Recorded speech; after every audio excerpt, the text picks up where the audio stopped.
So types of budgets ఒకటి చెప్పినాం.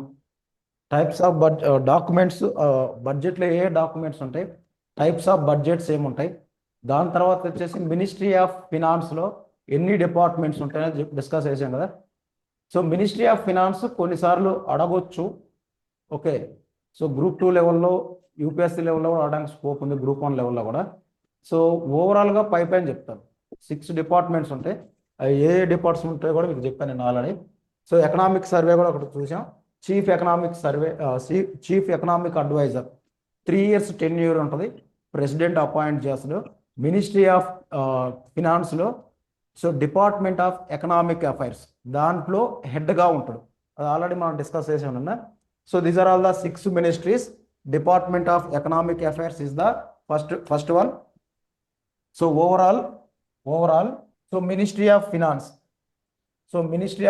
కింద 6 డిపార్ట్మెంట్స్ ఉంటాయి. ఒక మినిస్ట్రీ అంటే వేరియస్ డిపార్ట్మెంట్స్. సో ఏ డిపార్ట్మెంట్లు ఉంటాయి? 6 డిపార్ట్మెంట్స్ ఆల్రెడీ మనం చూసాం ఇది. So department of economic affairs, DEA అంటారు జనరల్గా. So total 6 departments are there in the ministry of finance. So very important department వచ్చేసి department of economic affairs. So second important department వచ్చేసి department of expenditure, department of revenue. So మీకు IRS officers అని ఉంటారు. IRS officers జనరల్గా department of revenue కింద పనిచేస్తారు. Okay, so next వచ్చేసి department of financial services. So Jan Dhan Yojana అని ఒక స్కీమ్ ఉంది, దాన్ని ఇంప్లిమెంట్ చేసే డిపార్ట్మెంటే department of financial services. Public assets management and investment అని అనదర్ డిపార్ట్మెంట్ ఉంది. Department of public enterprises. So మనకి ప్రభుత్వ రంగ సంస్థలు అంటాం. ప్రభుత్వ రంగ సంస్థలు అన్నీ ఈ డిపార్ట్మెంట్ మేనేజ్ చేస్తూ ఉంటుంది. సో ఓవరాల్గా పాస్ట్ గ్లిమ్సెస్ వేసుకుంటూ వెళ్దాం ఒక్కొక్క డిపార్ట్మెంట్ యొక్క రోల్ ఏంటి అనేది. So department of economic affairs very crucial department, బాగా ప్రాముఖ్యత ఉన్న డిపార్ట్మెంట్. సో ఇది చేసే పనులు ఏంటి? ఒక్కొక్కటి బడ్జెట్ మేనేజ్మెంట్, బడ్జెట్ తయారు చేయటం. సో ఆ బడ్జెట్ని ఆన్ టైం పార్లమెంట్లో పెట్టేలాగా చేయటం, పాస్ అయిన తర్వాత మనీ విత్డ్రా చేసి ప్రతి మినిస్ట్రీకి పంపించడం. సో బడ్జెట్ రిలేటెడ్ థింగ్స్ అనేది ఈ డిపార్ట్మెంట్ క్లియర్ చేస్తుంది. So international finance, so world bank నుంచి అప్పు తెచ్చుకోవాలన్నా, ఐఎంఎఫ్ నుంచి అప్పు తెచ్చుకోవాలన్నా, ఏడిబి ఆసియన్ డెవలప్మెంట్ బ్యాంక్ నుంచి అప్పు తెచ్చుకోవాలన్నా, లేదంటే ఎనీ అదర్ బ్యాంక్ నుంచి అప్పు తెచ్చుకోవాలన్నా ఇంటర్నేషనల్ ఫినాన్స్ అనేది ఈ డిపార్ట్మెంటే హ్యాండిల్ చేస్తుంది. సో మూడోది వచ్చేసి preparation of economic survey. Budget కన్నా ఒక రోజు ముందుగా ఎకనామిక్ సర్వే రిలీజ్ చేస్తారు. అది తయారు చేసేది చీఫ్ ఎకనామిక్ అడ్వైజర్ అని చెప్పిన అతను ఈ డిపార్ట్మెంట్లో ఉంటాడు, ఎకనామిక్ సర్వే. సో ఎలాంటి క్వశ్చన్ అడగచ్చు అంటే, which of the following department releases economic survey? అర్థమైందా? So department of economic affairs, department of financial services, department of revenue, department of expenditure. ఇలా 4 ఆప్షన్స్ ఇచ్చి మిమ్మల్ని కరెక్ట్ ఆన్సర్ ఎన్నుకోండి అని చెప్పి మిమ్మల్ని అడగొచ్చు. కాబట్టి ఏ డిపార్ట్మెంట్ ఏ బిగ్గర్ వర్క్స్, పెద్ద పెద్ద పనులు చేస్తుంది అనేది క్లియర్గా మీరు గుర్తుపెట్టుకోవాలి. So financial markets. So financial markets అంటే కనుక, సో గవర్నమెంట్ బారోయింగ్స్ అనేది ఈ డిపార్ట్మెంటే హ్యాండిల్ చేస్తుంది. సో గవర్నమెంట్ సెక్యూరిటీస్ని ఇష్యూ చేసి ప్రజల నుంచి మనీ రాబట్టడం అనేది గవర్నమెంట్ సెక్యూరిటీ. అంటే it's like A government promissory note అని చెప్పుకోవచ్చు. సో గవర్నమెంట్ ప్రామిసరీ నోట్లు రిలీజ్ చేసి ప్రజల దగ్గర నుంచి డబ్బులు తీసుకుంటుంది. ఆ మెచ్యూరిటీ తీరిపోయినాక వడ్డీతో సహా డబ్బులు ఇస్తూ ఉంటుంది. దాన్నే మనం బారోయింగ్ అంటాం. సో బడ్జెట్ తయారు చేయటం, ఇంటర్నేషనల్ ఫినాన్సు, ఎకనామిక్ సర్వే తయారు చేయటం, బారోయింగ్స్, గవర్నమెంట్కి అప్పు అవసరమైతే బారోయింగ్స్ డీల్ చేయటం, అలాగే capital markets. So SEBI stock exchange, Bombay stock exchange, అలాగే national stock exchange, so FDI పెట్టుబడుల విధానం, ఇవన్నీ కూడా ఈ డిపార్ట్మెంటే హ్యాండిల్ చేస్తుంది. నెక్స్ట్ వచ్చేసి ఇన్ఫ్రాస్ట్రక్చర్ ఫైనాన్స్. సో రోడ్వేస్కి ఎంత ఇవ్వాలి, రైల్వేస్కి ఎంత ఇవ్వాలి. సో ఇలా ప్రతి డిపార్ట్మెంట్కి ఇన్ఫ్రాస్ట్రక్చర్ రిలేటెడ్ మినిస్ట్రీస్కి ఎంతెంత మనీ ఇవ్వాలి, ఆ మనీ రీసోర్సెస్, మనీ ఎలా మొబిలైజ్ చేయాలి. సో సావరిన్ గ్రీన్ బాండ్స్ అని ఉంటుంది. ఈ బాండ్స్ ఇష్యూ చేసి గవర్నమెంట్ మనీ తీసుకుంటుంది. సో ఈ మనీ దేనికోసం ఖర్చు పెట్టిందంటే ఇన్ఫ్రాస్ట్రక్చర్ కోసం ఖర్చు పెట్టింది. So resource mobilization for the purpose of infrastructure, మౌలిక వసతులు కల్పించడానికి డబ్బు కావాలి. ఆ డబ్బు ఏ విధంగా సమకూర్చాలో కూడా ఈ మినిస్ట్రీ ఈ డిపార్ట్మెంటే చూసుకుంటుంది. So FRBM act and physical policy, so physical responsibility and budgetary management అని ఒక యాక్ట్ ఉంది. ఆ యాక్ట్ని ఇంప్లిమెంట్ చేసేది కూడా ఈ డిపార్ట్మెంటే. ఆ యాక్ట్ అనేది క్లియర్గా డిస్కస్ చేద్దాం రాబోయే క్లాసులో. Financial inclusion, so financial inclusion అంటే సో ఎవరికైతే బ్యాంక్స్ అకౌంట్స్ ఉండవో, బ్యాంక్ అకౌంట్లు ఉండవో, సో బ్యాంక్ అకౌంట్స్ లేవు, ఓకే, వాళ్ళు ఎవరికైనా మనీ పంపాలి, లేదంటే మనీ రిసీవ్ చేసుకోవాలి, లేదంటే బ్యాంకు నుంచి లోన్ తీసుకోవాలి, ఇవన్నీ జరగాలంటే ఏముండాలి? జనరల్గా బ్యాంక్ అకౌంట్ ఉండాలి. సో ఎవరైతే అన్బ్యాంకుడ్ పీపుల్, బ్యాంకులతో కనెక్ట్ అయ్యి లేరో వాళ్ళని బ్యాంకింగ్ వ్యవస్థలోకి తీసుకురావడాన్నే ఫినాన్షియల్ ఇన్క్లూజన్ అంటారు. సో ఇక్కడ వాడు ఎలా అడగచ్చు అంటే క్వశ్చన్, క్రింది వాటిలో so DEA department of economic affairs చేసే పనులేంటి అని చెప్పి ఒక 3 ఇవ్వచ్చు. First one financial inclusion, so second one వచ్చేసి ఎఫ్ఆర్బిఎం, మూడో వచ్చేసి పే కమిషన్, ఇలా ఇచ్చేసి 1 and 2 correct, 2 and 3 correct, 1 and 3 correct, all are correct. So ఇలా ఏబిసిడి మీకు ఇస్తారు. ఆన్సర్ ఏమవుతుంది మనకు జనరల్గా? సో ఇలా ఒక డిపార్ట్మెంట్ ఇచ్చి ఆ డిపార్ట్మెంట్ చేసే పనులు ఏంటి అనే దాని మీద కూడా బిట్స్ అవ్వడానికి స్కోప్ ఉంది. So financial inclusion there is present, okay. So FRBM act there is present, pay commission it is not present here. So 1 and 2 only correct. So ఇలా ఒక డిపార్ట్మెంట్ చేసే, ఫినాన్స్ మినిస్ట్రీలో డిపార్ట్మెంట్ చేసే పనుల మీద కూడా they might ask you questions, okay. So this is all about the important key works of the crucial or most important department in the ministry of finance. So second వచ్చేసి మనకి department of expenditure. So ఇక్కడ చూడండి, pay commission ఎక్కడ ఉంది? Pay commission మనకి 8th pay commission, 9th pay commission వస్తాయి. అంటే ప్రతి పే కమిషన్ కూడా ఎంప్లాయీస్కి శాలరీస్ పెంచమని చెప్పింది. ఆ పెంచిన దానివల్ల ఇంపాక్ట్ ఎంత ఎడిషనల్ డబ్బులు ప్రభుత్వం కలెక్ట్ చేయాలి, వాటికి శాలరీస్ ఇవ్వాలంటే, ఇలాంటి పే కమిషన్ రిలేటెడ్ ఎక్స్పెండిచర్ అంతా డిపార్ట్మెంట్ ఆఫ్ ఎక్స్పెండిచర్ చూసుకుంటుంది. సో జనరల్ ఫినాన్షియల్ రూల్స్ అంతే ఇంపార్టెంట్ ఏం కాదు. ఆస్టెరిటీ మెజరర్స్, సో ఆస్టెరిటీ మెజరర్స్ అంటే సో మనకి అప్పులు పెరిగిపోయాయి, రాబడి కన్నా అప్పులు పెరిగినాయి అనుకుందాం. సో రెవెన్యూ అనేది తగ్గిపోయింది, ఎక్స్పెండిచర్ పెరిగింది, ఓకే. సో దీనికోసం గవర్నమెంట్ అప్పులు చేస్తూ ఉంది. సో ఇలాంటప్పుడు ఎక్కువ అప్పులు చేస్తే ప్రభుత్వం మళ్ళీ తీర్చలేకపోవచ్చు. కాబట్టి ఎక్కడ వీలైతే అక్కడ మనీని ఎలా సేవ్ చేయాలి, అదే ఆస్టెరిటీ మెజరర్స్. సో ఆస్టెరిటీ మెజరర్స్ అంటే ఒక ఐఏఎస్ ఆఫీసర్ ఢిల్లీ వెళ్ళిండు అనుకున్నాం, ఆంధ్రప్రదేశ్ ఐఏఎస్ ఆఫీసర్ ప్రభుత్వ పని మీద ఢిల్లీ వెళ్ళిండు. సో అక్కడ 5-star హోటల్లో స్టే చేసిండు, దానికి ఒక రోజుకి ₹1,00,000 అయింది. సో ఆస్టెరిటీ మెజరర్స్ అంటే 3-star హోటల్స్ తీసుకో 10,000తో అయిపోద్ది, అప్పుడు మనకి 90,000 గవర్నమెంట్కి సేవ్ అవుతాయి. ఇలా ఓవర్ ఎక్స్పెండిచర్ ఎక్కడెక్కడ ఉంటుందో, వేస్ట్ఫుల్ ఎక్స్పెండిచర్ ఎక్కడెక్కడ ఉంటుందో దాన్ని తగ్గించడమే austerity measures. So pay commission, austerity measures, అలాగే ఎక్స్పెండిచర్ కంట్రోల్. సో ఎక్కడెక్కడ వేస్ట్ఫుల్ ఉందో అవి కూడా చూస్తూ ఉంటుంది. పబ్లిక్ ఫినాన్స్ మేనేజ్మెంట్, పబ్లిక్ డెప్ట్ అమ్మ. సో పబ్లిక్ ఫినాన్స్ మేనేజ్మెంట్ అందులో ఒక డెప్ట్ ఉంటుంది. సో ఇది కూడా it tracks the DBT, direct benefit transfer. So tracks the DBT, direct benefit transfer అనేది మినిస్ట్రీ ఆఫ్ ఫినాన్స్లో డిపార్ట్మెంట్ ఆఫ్ ఎక్స్పెండిచర్ చూస్తుంది. సో నెక్స్ట్ వచ్చేసి CGA office, controller general of accounts. So ఇది వచ్చేసి డిపార్ట్మెంట్ ఆఫ్ ఎక్స్పెండిచర్లోనే వర్క్ చేస్తూ ఉంటారు. So ఇంతవరకు గుర్తుపెట్టుకోండి, అంతకుమించి మనకేం అవసరం లేదు. సో నెక్స్ట్ వచ్చేసి department of revenue. So department of revenue అంటే గవర్నమెంట్కి ఏ సోర్సుల ద్వారా రెవెన్యూ వచ్చింది, ఎలా కలెక్ట్ చేయాలి, ఎంత కలెక్ట్ చేయాలి, ఆ మ్యాటర్ మాత్రమే. సో ఇన్కమ్ ట్యాక్స్ ఆఫీషియల్స్ ఉన్నారనుకో, ఇన్కమ్ ట్యాక్స్ అనేది ప్రజలు ప్రభుత్వానికి పే చేస్తారు, అంటే ప్రభుత్వానికి వచ్చే ఆదాయం. అంటే ఇన్కమ్ ట్యాక్స్ అఫీషియల్ ఫినాన్స్ మినిస్ట్రీలో డిపార్ట్మెంట్ ఆఫ్ రెవెన్యూ కింద పనిచేస్తారు. So CBDT, direct taxes. So దీని రోల్ ఏంటంటే income tax act, wealth tax, gift tax ఇవన్నీ కలెక్ట్ చేయటం. ట్యాక్స్ని కలెక్ట్ చేసేది department of revenue in the finance ministry. So headed by the chairman ఎవరంటే ఐఆర్ఎస్ ఆఫీసర్ ఉంటాడు. డిబిటి అంటే direct general central board of direct taxes. So issues, circular ఇవన్నీ అవసరం లేదు మనకి.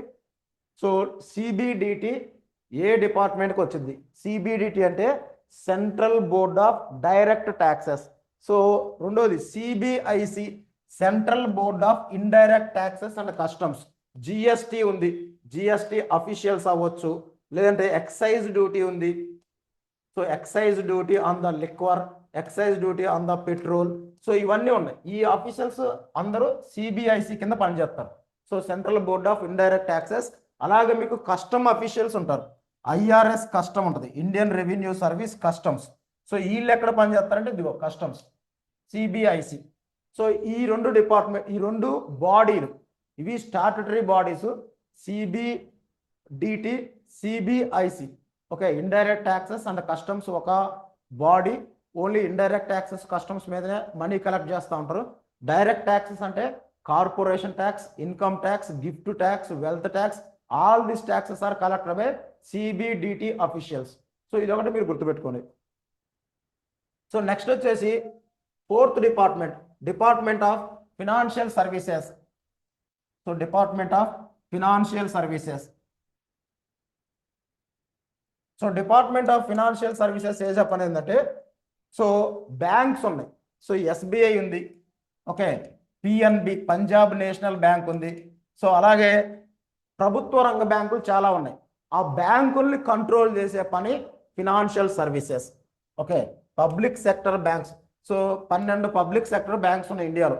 సో దానికి డబ్బు అవసరమైతే ఇవ్వటం, దాంట్లో లాభాలు వస్తే ప్రభుత్వం తన వాటా తను తీసుకోవటం, బ్యాంకులను మేనేజ్ చేయటం డిపార్ట్మెంట్ ఆఫ్ ఫినాన్షియల్ సర్వీసెస్.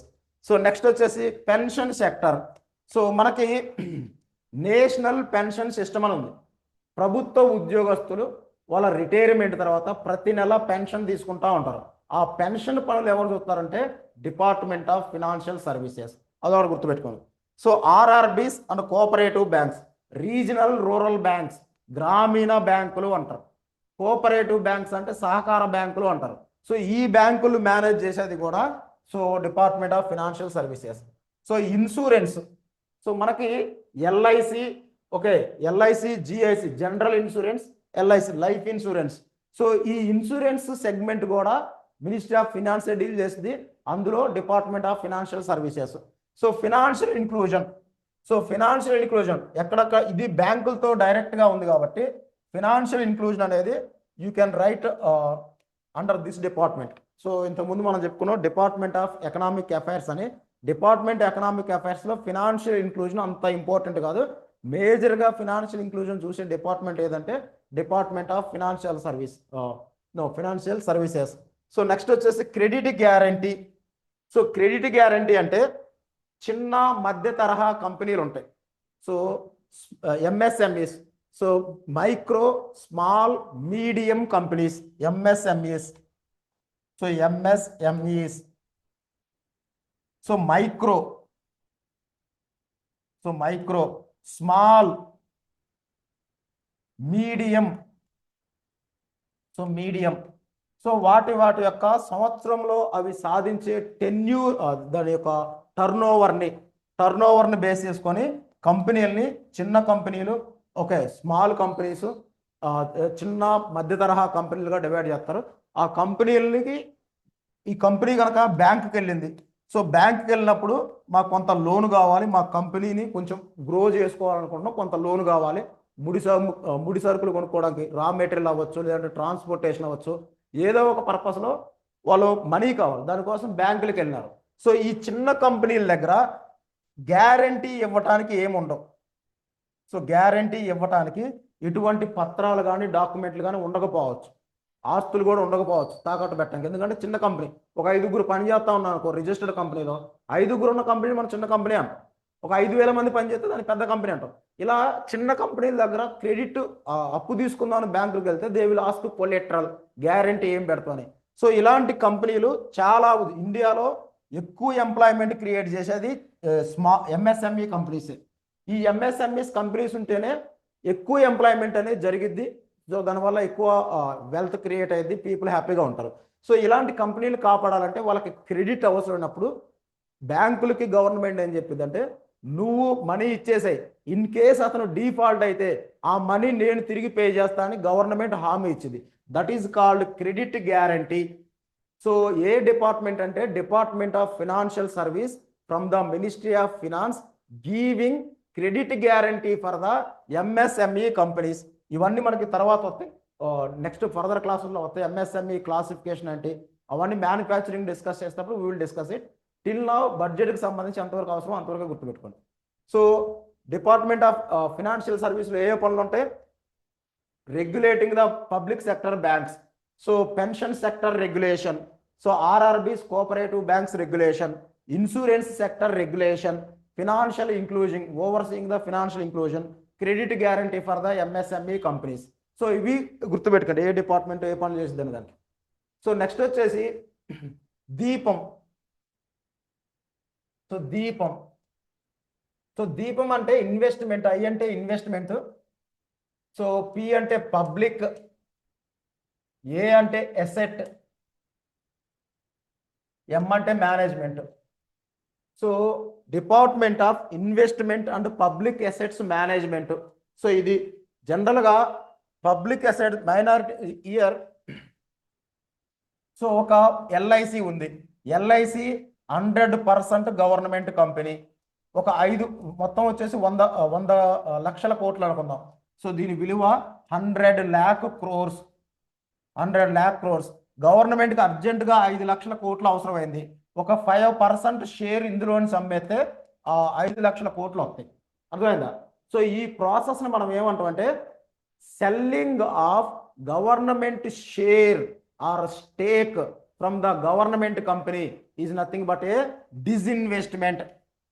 అర్థమైందా? సో డిస్ఇన్వెస్ట్మెంట్స్ జనరల్గా చేసేది ఏ డిపార్ట్మెంట్ అంటే దీపం డిపార్ట్మెంట్. అర్థమైందా?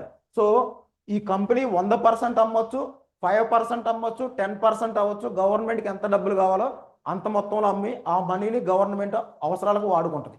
సో ఈ పని ఎవరు చేస్తారంటే దీపం డిపార్ట్మెంట్. సో ఫిఫ్త్ డిపార్ట్మెంట్ ఇక్కడ. సో వాట్ ఈజ్ డిస్ఇన్వెస్ట్మెంట్, అవన్నీ మనకి ఇండస్ట్రీస్ డిస్కస్ చేసినప్పుడు వస్తాయి. సో నెక్స్ట్ వచ్చేసి మనకి 6th one department of public enterprises. So public enterprises అంటే ప్రభుత్వ రంగ సంస్థలు. సో ప్రభుత్వ రంగ సంస్థలు ఎగ్జాంపుల్ చూసుకుంటే కనుక ONGC, oil and natural gas corporation, NTPC, national thermal corporation, IOCL, coal India, BEL, SAIL. These are all the companies. వాటికి మహారత్న అనే స్టేటస్ ఉంది. సో అలాగే HAL, BSNL, power finance corporation, NHPC, ఇవన్నీ ప్రభుత్వ రంగ సంస్థలు. ఈ ప్రభుత్వ రంగ సంస్థలను ఎవరు మేనేజ్ చేస్తారంటే department of public enterprises. So ఇవన్నీ ఇండస్ట్రీస్ డిస్కస్ చేసేటప్పుడు చెప్పొచ్చు, but they are directly associated with the finance ministry. You should know everything. So this is all about the 6 departments. Brief అమ్మ, ఇది మనం డీటెయిల్గా వెళ్ళట్లేదు. డీటెయిల్గా కావాలంటే మనకి పబ్లిక్ ఎంటర్ప్రైజెస్ గురించి ఇండస్ట్రీలో డిస్కస్ చేస్తాం. ఓకే, సో ఇక్కడ ఎన్ని డిపార్ట్మెంట్లు ఉన్నాయి, ఏ డిపార్ట్మెంట్ ఏ వర్క్స్ హ్యాండిల్ చేసింది అంతవరకు తెలిస్తే సార్ బడ్జెట్ చాప్టర్లో. Then we will move on to the next one. Deficit అంటే తరుగుదల అని చెప్పొచ్చు మనం, తరుగుదల లేదంటే తక్కువ అని చెప్పొచ్చు. సో బడ్జెట్ అనేది క్యాలిక్యులేషన్స్, రెవెన్యూ ఉంటుంది, ఎక్స్పెండిచర్ ఉంటుంది. ఓకే, సో మళ్ళీ 2 అకౌంట్స్గా, రెవెన్యూ అకౌంట్గా, రెవెన్యూ బడ్జెట్గా, క్యాపిటల్ బడ్జెట్గా మనం డివైడ్ చేస్తూ ఉంటాం. సో ఈ డిఫిసిట్స్ రాబడంతా, మనకు ఖర్చు ఎంత, అందులో మనం పాజిటివ్గా ఉన్నావా, సర్ప్లస్లో ఉన్నావా, లేదంటే తక్కువలో ఉన్నావా, అప్పు తెచ్చుకోవాలా, ఇలాంటివన్నీ మనం డిఫిసిట్లో చూసుకుంటే వెళ్తాం. So government deficit. So for suppose total revenue మనకి 100 కోట్లు అనుకుందాం. సో రెవెన్యూ గవర్నమెంట్కి వచ్చింది. ఓకే, సో ఎక్స్పెండిచర్ వచ్చేసి 120 crores అనుకోండి. So expenditure is 120 crore. So ఇప్పుడు నెట్ ఎంత అంటే expenditure like 100 crore minus budget. Budget అంటే ఏం చెబుతుంటే రాబడి మైనస్ ఖర్చులు. So 100 crore minus 120 crore. Okay, so budget is nothing but minus 120 crore. So minus అంటే ఏంటి, గవర్నమెంట్కి ఇంకా 20 కోట్లు అదనంగా కావాలి. అర్థమైందా? సో డిఫిసిట్ అంటే కనుక, so simple formula revenue minus expenditure. So revenue minus expenditure కనుక ఫార్ములా మనం ఇంట్రడ్యూస్ చేస్తే దాన్నే మనం డిఫిసిట్ అంటాం. మైనస్ వస్తే డిఫిసిట్, ప్లస్ వస్తే సర్ప్లస్. సో ఇక్కడ మైనస్ వచ్చింది అంటే డిఫిసిట్, ఇక్కడ ప్లస్ వచ్చింటే కనుక అదే నీకు రెవెన్యూ 120 crores, ఎక్స్పెండిచర్ 100 crores. అప్పుడు ఏమవుతుంది? ఆబ్వియస్లీ 120 - 100. సో ప్లస్ అంటే నీకు ప్లస్ 20 crore. ఇది సర్ప్లస్ 20 కోట్లు గవర్నమెంట్ దగ్గరే ఉన్నాయి ఎక్స్పెండిచర్ పోగా. సో అదే నీకు -20 అని వస్తే గవర్నమెంట్కి ఇంకా 20 కోట్లు కావాలి గవర్నమెంట్ ఖర్చు పెట్టుకోవడానికి. సో దాన్ని మనం డిఫిసిట్ అంటాం. So types of deficits. So మనకి 5 రకాల డిఫిసిట్స్ ఉన్నాయమ్మా. ఒక్కొక్క డిఫిసిట్ ఎందుకు గవర్నమెంట్ బడ్జెట్లో స్పెసిఫై చేసింది, దాని యొక్క ఇంపార్టెన్స్ ఏంటి, ఎవ్రీథింగ్ డిస్కస్ చేద్దాం. సో వాటిలో ఒకటి రెవెన్యూ డిఫిసిట్, రెండోది వచ్చి effective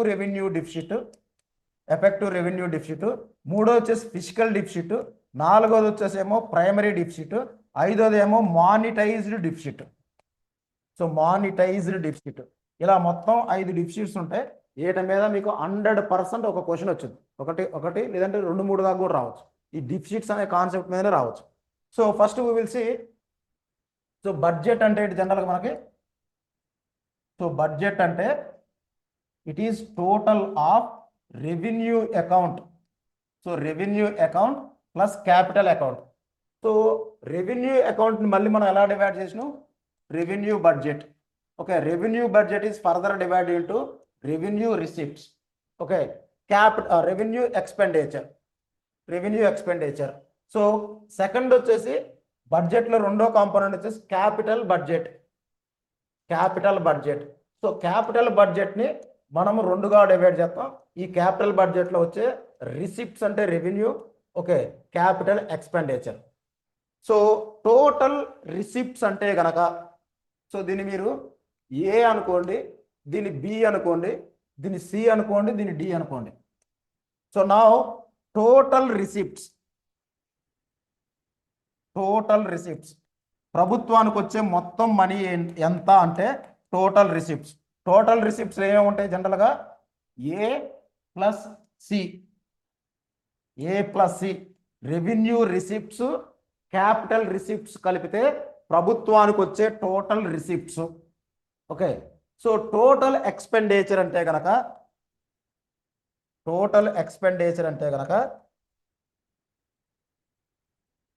so B plus D, this is the total expenditure. So revenue expenditure plus capital expenditure together we called as a total expenditure. So ఇప్పుడు బడ్జెట్ డిఫిసిట్ అంటే ఏంటి? So A plus C minus B plus D. So ఇప్పుడు value కనుక positive వచ్చింది అనుకో, budget deficit so value కనుక positive వస్తే budget surplus. So value కనుక పాజిటివ్ వస్తే బడ్జెట్ సర్ప్లస్, వాల్యూ కనుక నెగిటివ్ వస్తే బడ్జెట్ డిఫిసిట్. సో వాల్యూ కనుక నెగిటివ్ వస్తే budget deficit. So budget deficit అంటే టోటల్ ఎక్స్పెండిచర్ అంటే మొత్తం ఎక్స్పెండిచర్ అనేది రాబడి కన్నా ఎక్కువ ఉన్నప్పుడు డిఫిసిట్ వచ్చింది. అదే నీకు capital receipts total 200 like what we can say 300 crore వేసుకోండి. సో ఇది ఒక ట్యాక్స్ నుంచి 100 crore వచ్చినాయి. ఓకే, సో ఇక్కడ నుంచి ఒక 100 crore వచ్చినాయి, 7 నుంచి ఒక 100 crore వచ్చినాయి అనుకుందాం. సో టోటల్ ఎంత అంటే revenue receipts 300 crore. So capital receipts వచ్చేసి 600 crore వేసుకోండి టోటల్. సో టోటల్ ఎంత అంటే ఇక్కడ 200, ఇక్కడ 350, ఇక్కడ 50. So total 600 crore. ఏది total receipts, capital receipts. So revenue expenditure తీసుకోండి. So 400 crores, total revenue expenditure is 400 crores. So ఇక్కడ 100 crores, ఇక్కడ 100 crores ఖర్చు పెట్టినారు. సో ఇక్కడ 100 crores ఖర్చు పెట్టినారు. సో ఇక్కడ 100 crores ఖర్చు పెట్టినారు. సో మొత్తం 4 కాంపోనెంట్లు ఉన్నాయి రెవెన్యూ ఎక్స్పెండిచర్లో. శాలరీస్ పెన్షన్కి ఎంత ఖర్చు పెట్టినారంటే 400 కోట్లు 100 కోట్లు. సబ్సిడీస్కి ఎంత ఖర్చు పెట్టినారంటే 100 కోట్లు. సబ్సిడీస్ ఏంటి అనేది నిన్న మనం డిస్కస్ చేసినాం. ప్రభుత్వం కంపెనీలకి లేదంటే రైతులకి ఇచ్చే మనీ సబ్సిడీస్గా మనం చెప్తాం. సో యూరియా బస్తా 250కి అమ్మితే కంపెనీకి యూరియా ప్రొడ్యూస్ చేసిన కంపెనీకి లాభం ఏమీ రాదు. సో యూరియా బస్తా 1000 రూపాయలు అమ్మితేనే ఫర్టిలైజర్ కంపెనీకి లాభాలు వస్తాయి. బట్ అవి ఫార్మర్స్కి అంత అమ్ముతున్నారంటే 250కి. మిగతా 750 ఎవరు ఇస్తున్నారంటే గవర్నమెంట్ ఫార్మర్స్ తరపున కంపెనీకి పే చేసింది. దాన్నే మనం సబ్సిడీ అన్నాం. సో సబ్సిడీస్ కోసం ఎంత ఖర్చు పెడుతుందంటే 100 crore. So interest of payment కోసం ఎంత ఖర్చు పెడుతుంది 100 crore. And administrative expenses, so ఏదైతే ఆఫీసుల్లో ఏదైనా పెన్నులు కొనాలన్నా లేదా ఎలక్ట్రిసిటీ బిల్స్ అయినా కార్లు గవర్నమెంట్ ఆఫీసర్స్కి కార్లు వాటి ఫ్యూయల్ డ్రైవర్ శాలరీస్ ఇవన్నీ కలుపుకుంటే అడ్మినిస్ట్రేటివ్ ఎక్స్పెన్సెస్. సో ఇవన్నీ కలిపి మనకి ఎంత ఉన్నాయంటే this is the total. So నా రెవెన్యూ డిఫిసిట్ అంటే ఏంటిది? సో రెవెన్యూ బడ్జెట్ ఇది. రెవెన్యూ డిఫిసిట్ అంటే ఏంటిది? So revenue deficit first we are discussing about revenue deficit. So revenue deficit, so revenue deficit అంటే revenue receipts. So revenue receipts minus revenue expenditure. So revenue expenditure. So ఇక్కడ ఈ వాల్యూలో గనక negative వస్తే deficit, positive వస్తే surplus. Positive కనుక వచ్చిందంటే నేను రెవెన్యూ సర్ప్లస్ అని రాస్తాను. సో రెవెన్యూ బడ్జెట్లో రెవెన్యూ రిసిప్ట్స్ మైనస్ ఎక్స్పెండిచర్ అని రాసినప్పుడు పాజిటివ్ వాల్యూ వస్తే రెవెన్యూ సర్ప్లస్, నెగిటివ్ వాల్యూ వస్తే డిఫిసిట్. సో అంటే రిసిప్ట్స్ కన్నా ఎక్స్పెండిచర్ ఎక్కువ ఉందని. సో ఇక్కడ తీసుకొని టోటల్ రెవెన్యూ రిసిప్ట్స్ అంతా 300, టోటల్ రెవెన్యూ ఎక్స్పెండిచర్ అంతా 400. What is the value? -100 crore. So అంటే గవర్నమెంట్కే ఇంకా 100 కోట్లు కావాలి. రెవెన్యూ రిసిప్ట్స్ రెవెన్యూ ఎక్స్పెండిచర్కి సరిపోవట్లేదు. ఈ 100 కోట్లు ఎక్కడి నుంచి తీసుకొచ్చిందా అంటే గవర్నమెంట్ బారోయింగ్స్, అప్పు చేసి తీసుకొచ్చింది. అందుకనే ప్రతి సంవత్సరము ప్రభుత్వాలు అప్పు చేస్తూనే ఉంటాయి. సో ఒకటే గుర్తుపెట్టుకోండి, ఏ ప్రభుత్వం అయినా సరే revenue expenditure is higher than the revenue receipts. అంటే రెవెన్యూ బడ్జెట్ ఎలా ఉంటుంది? లోటులోనే ఉంటుంది. సో రెవెన్యూ లోటు, సో రెవెన్యూ లోటు అంటే రెవెన్యూ అకౌంట్లో ఎక్స్పెండిచర్ అనేది రాబడి కన్నా ఎక్కువ ఉన్నప్పుడు దాన్ని మనం రెవెన్యూ లోటు అంటాం. అర్థమైందా? సో రెవెన్యూ లోటు అనేది expenditure is greater than revenue receipts. So అది గుర్తుపెట్టుకోండి. సో ఇక్కడ ఎఫెక్టివ్ రెవెన్యూ రిసిప్ట్స్ అంటే ఏంటి? సో ఇక్కడ సమ్ మనీ ఉంటుంది. సో అవి గవర్నమెంట్ గ్రాంట్స్ కింద ఈ కాంపోనెంట్ ఏం చేసిందంటే ఆల్మోస్ట్ ఈ 100 కోట్లలో 50 కోట్లు సెంట్రల్ గవర్నమెంట్ రాష్ట్రాలకు ఇచ్చింది. సో ఒక ఎగ్జాంపుల్ చెప్తాను నేను. ఎలక్షన్స్ కండక్ట్ చేయాలి, భారతదేశం మొత్తం కండక్ట్ చేయాలి. అప్పుడు ఏమవుతుంది? లోక్సభ ఎలక్షన్లు అనుకోండి. భారత ప్రభుత్వం లోక్సభ ఎలక్షన్లు కండక్ట్ చేయడానికి 100 కోట్లు అనుకుంది. ఈ 100 కోట్లు 50 కోట్లు రాష్ట్రాలకు పంపించాలి. ఎందుకని? రాష్ట్ర పోలీసులు పనిచేస్తారు, రాష్ట్రంలో ఉన్న ఉద్యోగులు పనిచేస్తారు, వాళ్ళందరికీ టీఏడిఏలు ఇవ్వాలి, ఆ రోజు ఫుడ్ పెట్టాలి ఎలక్షన్ రోజు. కాబట్టి ప్రతి రాష్ట్రానికి కొంత డబ్బు కేంద్ర ప్రభుత్వం ఎలక్షన్స్ కండక్ట్ చేయండి అని పంపింది. అంటే ఏమవుతుందంటే ఫినాన్స్ కమిషన్ రికమెండేషన్స్ వల్ల గ్రాంట్స్ అని ఉంటాయి. సో గ్రాంట్స్ అనేవి కేంద్ర ప్రభుత్వం రాష్ట్రాలకి ఇచ్చింది. సో ఈ గ్రాంట్స్ని రెవెన్యూ ఎక్స్పెండిచర్లో చూపిస్తారు. సో రెవెన్యూ ఎక్స్పెండిచర్లో చూపిస్తారు గ్రాంట్స్ని. సో జనరల్గా రెవెన్యూ డిఫిసిట్ కనుక ఎక్కువ ఉందనుకో దాని మీనింగ్ ఏంటిది? సో రెవెన్యూ ఎక్స్పెండిచర్ నేచర్ ఎలా ఉంటుంది? ఫస్ట్ రెవెన్యూ ఎక్స్పెండిచర్ నేచర్ ఎలా ఉంటుంది? ఇది కన్జంప్షన్ ఎక్స్పెండిచరు. ఇక్కడ పెట్టే డబ్బులు తిరిగి మళ్ళీ రావు. సో క్యాపిటల్ ఎక్స్పెండిచర్లో ₹1 పెడితే తిరిగి మనకు ₹1 జనరేట్ అయింది. కానీ రెవెన్యూ ఎక్స్పెండిచర్లో మనం ₹1 పెడితే తిరిగి వచ్చేది 0. అర్థమైందా? అంటే ఇక్కడ రెవెన్యూ ఎక్స్పెండిచర్ ఎక్కువగా ఉంది అంటే ప్రభుత్వం తీసుకొచ్చే అప్పు తినడానికే సరిపోతున్నట్టు. దాని నుంచి ఆస్తులు ఏం తయారు చేయట్లా. ఎక్కువ రెవెన్యూ ఎక్స్పెండిచర్ ఉంటే ప్రభుత్వం తీసుకొచ్చే అప్పులన్నీ ప్రజలకి పంచడానికి తినడానికే తప్పితే ఒక రోడ్ వేయట్లేదు, ఒక బిల్డింగ్ కట్టట్లేదు అని చెప్తారు. అంటే ఏంటి, అలాంటి ప్రభుత్వం మంచి ప్రభుత్వంగా చెప్పుకోవచ్చా? అంటే ఇక్కడ మైనస్ వాల్యూ పెరిగే కొద్దీ ప్రభుత్వానికి మంచి పేరు వచ్చిద్దా, చెడ్డ పేరు వచ్చిద్దా? బ్యాడ్ నేమే వచ్చింది. అప్పుడు ప్రభుత్వం ఏం చేయాలి? మనము ఈ మైనస్ వాల్యూని తగ్గించుకోవాలి అని చూస్తూ ఉంటుంది. ఓకే, నేను మైనస్ వాల్యూని తగ్గించుకుంటే పబ్లిక్లో నా ఇమేజ్ పెరిగిద్ది, పాజిటివ్ ఇమేజ్ వచ్చింది అని చెప్పింది. సో ఇక్కడ ఏం చేస్తుందంటే రెవెన్యూ ఎక్స్పెండిచర్లో అడ్మినిస్ట్రేటివ్ ఎక్స్పెండిచర్ లేదంటే గ్రాంట్స్ అనే ఒక కాంపోనెంట్ ఉంది. ఈ గ్రాంట్స్ అంటే ఏంటంటే కేంద్ర ప్రభుత్వం రాష్ట్రాలకి ఇచ్చే మనీ గ్రాంట్స్. సో ఇది యాక్చువల్లీ సెంట్రల్ గవర్నమెంట్ ఖర్చు పెట్టుకుందా, రాష్ట్రాలకు ఇచ్చేసిందా? గ్రాంట్స్ అనే అమౌంట్ కేంద్ర ప్రభుత్వం రాష్ట్రాలకు ఇచ్చింది. ఆ రాష్ట్రాలు ఏమైనా చేసుకోనండి, కేంద్ర ప్రభుత్వం ఏమైనా ఆ మనీ తన కోసం ఖర్చు పెట్టుకుందా? లేదు. ఆ గ్రాంట్స్ అమౌంట్ టోటల్ మైనస్ తీసేయాలా లేదా? గ్రాంట్స్ తీయక ముందు వచ్చింది రెవెన్యూ డిఫిసిట్. గ్రాంట్స్ అనేది కూడా రెవెన్యూ ఎక్స్పెండిచరే, బట్ అది రాష్ట్రాలకు ఇచ్చింది. రాష్ట్రాలకు ఇచ్చిన అమౌంట్ నేను 100లో నుంచి తీసేసిన అనుకో, నా వాల్యూ తగ్గిద్ది, మైనస్ వాల్యూ తగ్గిద్ది. సో పబ్లిక్ దగ్గర ఇమేజ్ నిలబడింది. సో దాన్ని ఏమంటారంటే, సో రెవెన్యూ డిఫిసిట్లో నుంచి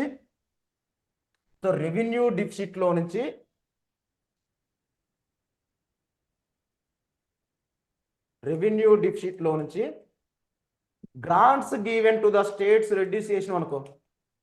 so grants given to the state. So ఎందుకు grants given to the states reduce చేయాలంటే ఈ గ్రాంట్స్ అనేవి రెవెన్యూ ఎక్స్పెండిచర్లోనే ఉంటాయి. సో ఇప్పుడు ఫర్ సపోజ్ ఇవి ఒక 50 కోట్లు ఉన్నాయి అనుకున్నాం, గ్రాంట్స్ అనేది 50 కోట్లు ఇచ్చినారు. సో టోటల్ డిఫిసిట్ అంతా 100 crore, వాటిలో గ్రాంట్స్ అమౌంట్ అంతా 50 కోట్లు. సో ఫైనల్గా ఎంత మిగిలింది? 50 crore. అంటే ఇక్కడ ఇది గ్రాంట్స్తో కలుపుకొని గ్రాంట్స్ రాష్ట్రాలకు ఇవ్వడానికి కూడా కేంద్ర ప్రభుత్వం అప్పు చేసింది. అయితే ఈ అప్పు నేను వాడుకోవట్లేదు కాబట్టి గ్రాంట్స్కి రాష్ట్రాలకు ఇచ్చే అప్పుని నేను మొత్తం అప్పులోంచి తీసేస్తున్నా అని చెప్పింది. అంటే ఇప్పుడు మొత్తం ఎంత వచ్చింది? ఇక్కడ వాల్యూ 50 crore వచ్చింది. అర్థమైందా? సో ఫస్ట్దేమో రెవెన్యూ డిఫిసిట్, గ్రాంట్స్ తీసేయంగా మిగిలిన వాల్యూని మనము ఎఫెక్టివ్ రెవెన్యూ డిఫిసిట్ అంటాం. So effective revenue deficit. So effective revenue deficit. So effective revenue deficit. So ఓవరాల్గా మనము రెవెన్యూ అకౌంట్ గురించి మాట్లాడుతున్నాం. రెవెన్యూ బడ్జెట్లో 2 డిఫిసిట్స్ ఉంటాయి. ఫస్ట్ది ఏంటిది? Revenue deficit. రెండోది ఏంటిది? Effective revenue deficit.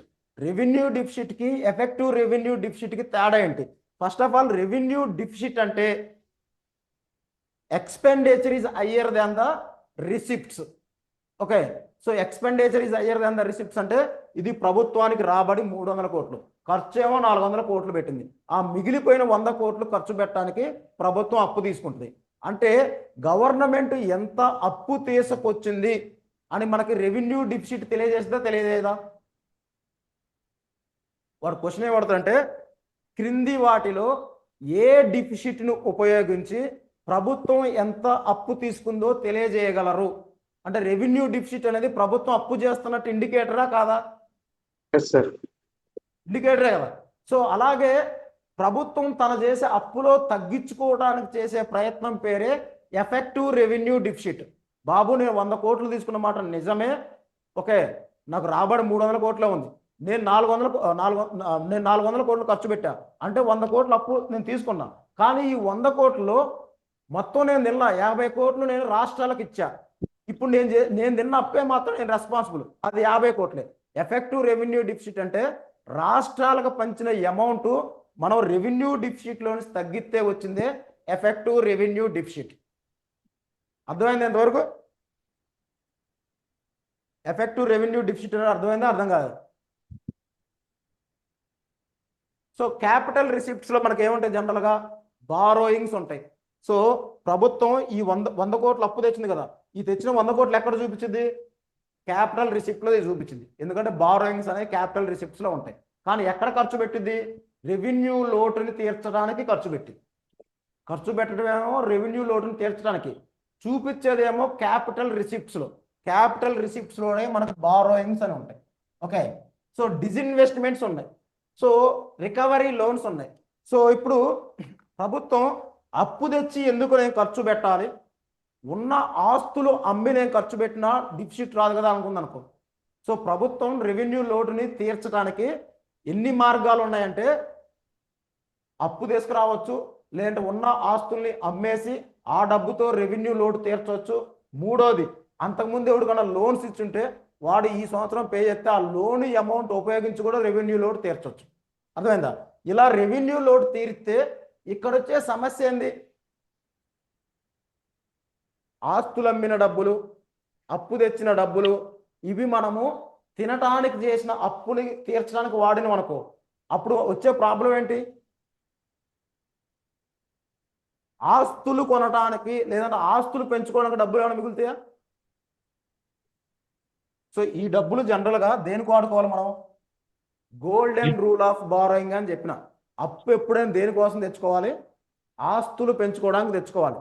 రేపొద్దున అప్పు తీర్చలేని సిచ్యువేషన్ వస్తే అదే ఆస్తిని అమ్మి అప్పు తీర్చగలుగుతాం కదా. అదే అప్పు మనం తినడానికి తెచ్చుకున్నాం, తిన్నాము, డైజెషన్ అయిపోయింది, లేదంటే ఏదో లగ్జరీకి ఏదైనా గూడ్స్ కొన్నాం, వాటి వాల్యూ పడిపోయింది, అప్పు ఇచ్చినోడు తీర్చమన్నాడు. సో కన్జంప్షన్కి వాడుకున్న అప్పుని తీర్చడం పాసిబుల్ అవుతుందా? సో ఇప్పుడు ఈ మనీ అసెట్స్ క్రియేట్ చేయాలి. ఓకే, బట్ దేనికి వాడిన మనం? కన్జంప్షన్ ఎక్స్పెండిచర్లో వచ్చిన గ్యాప్ని పోర్చడానికి వాడిన. అర్థమైందా? సో రెవెన్యూ అకౌంట్ డిఫిసిట్ ఉంటే గనక గవర్నమెంట్ పబ్లిక్లో డ్యామేజ్ అయ్యింది, ఫస్ట్ థింగ్. సో రెండోది వచ్చేసి, మనం ఏదైతే ఆస్తులు కొనడానికి ఉపయోగించాల్సిన మనీ ఉందో దాన్ని తీసుకొచ్చి ఈ కన్జంప్షన్ ఎక్స్పెండిచర్ని తీర్చడానికి పోర్చాల్సి వచ్చింది. అప్పుడు రెండు విధాల గవర్నమెంట్కి ప్రాబ్లం. అర్థమైందా? So now we have seen revenue deficit and effective revenue deficit.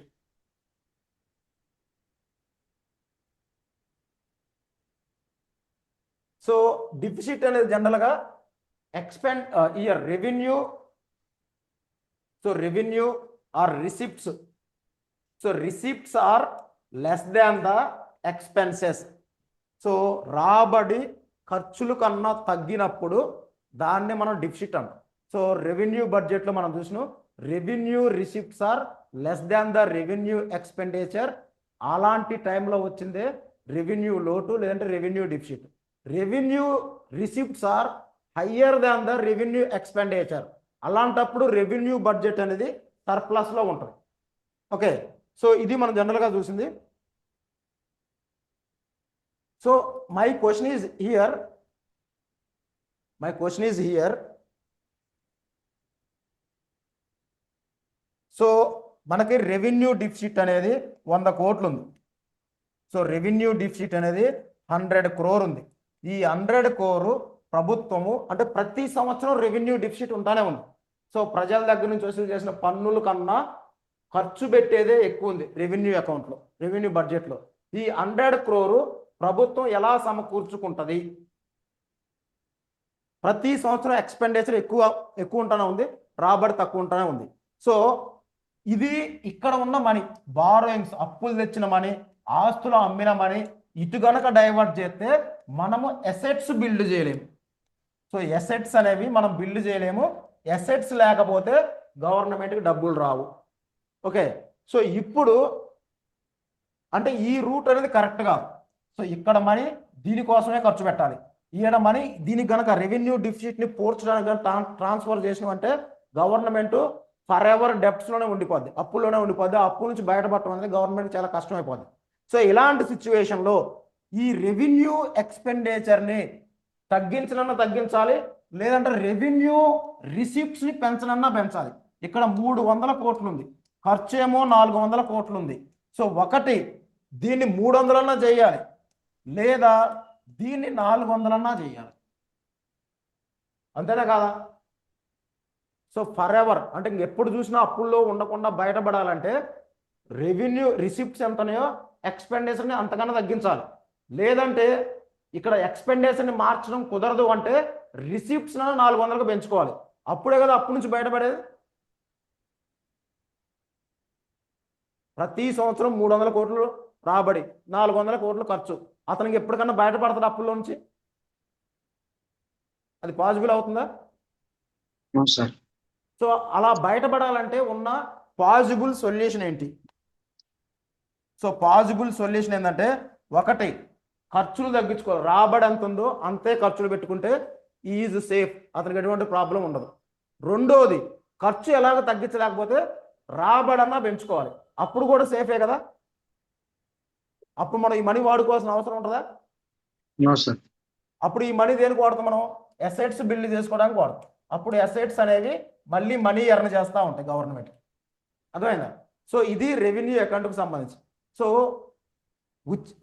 ఎక్కడ ఎలా ఉంటుందంటే, మనకి రెవెన్యూ డిఫిసిట్ ఉంది, ఓకే. సో ఫిజికల్ డిఫిసిట్ ఉంది, revenue deficit, physical deficit, primary deficit ఉంది, ఓకే. సో ఈ 3 రకాల డిఫిసిట్లో ఈ క్రింది వాటిలో ఏ డిఫిసిట్ అనేది కన్జంప్షన్ ఎక్స్పెండిచర్ ఎక్కువగా ఉన్నట్టు చూపిస్తుంది అని అడిగింది అనుకో. సో ఆర్డీనా, రెవెన్యూ డిఫిసిటా, ఫిజికల్ డిఫిసిటా, లేదంటే ప్రైమరీ డిఫిసిటా? కన్జంప్షన్ ఎక్స్పెండిచర్ ఎక్కువగా ఉన్నట్టు చూపించే ఇండికేటర్ ఏంటి? RD. RD, revenue deficit. So FD ఏంటో తెలిస్తే దాని గురించి కూడా మనం డిస్కస్ చేయొచ్చు, ఓకే. సో గ్రాడ్యువల్గా you will get concepts one after another. You should wait for some time. So తర్వాత వచ్చేసి మనకి, so types of deficit, revenue deficits already we covered, physical deficit now we are going to discuss, then primary deficit, then monetised deficit. So ఇప్పుడు revenue deficits already over. Revenue deficit is nothing but revenue expenditure minus revenue receipts.